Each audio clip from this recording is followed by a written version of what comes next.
مومن غافل ہے تو پھر بھی یاد نبی سے محروم نہیں، بیدار ہے تو پر انوار ہے، غافل ہے، کاہل ہے، دنیا کی طرف مائل ہے، ٹھیک ہے اس کی روح گائل تو ہے، لیکن ایک نہ ایک دن جب بہاریں اس طرف بھی رخ کریں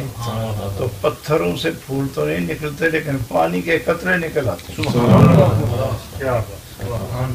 اس لیے جو گمراہی ہوتی ہے یہ بھی ایک نہ ایک دن ہدایت کی طرف مائل ہو جاتی ہے۔ حضرت رومی رحمۃ اللہ علیہ نے اس کیفیت کو اس طرح بیان کیا ہے کہ جیسے کسی علاقے میں بڑی تیز زیادہ اور شدید برف باری ہو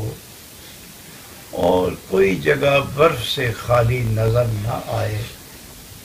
انسانی زندگی مفلوج ہونے کو ہو، جانور نکلنے سے ترسیں اور پرندے اپنی غذا مہیا کرنے میں مایوس ہو جائیں، ہر طرف برف کا قبضہ ہو، درختوں سے لے کر زمین کی سطح اور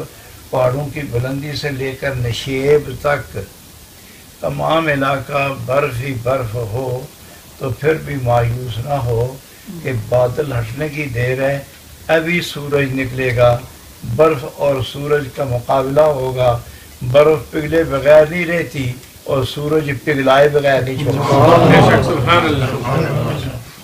تو جب ان غفلتوں میں انسان اتر جائے تو ایک نہ ایک دن مدینہ طیبہ سے دین حق کی بہار نکلتی ہے۔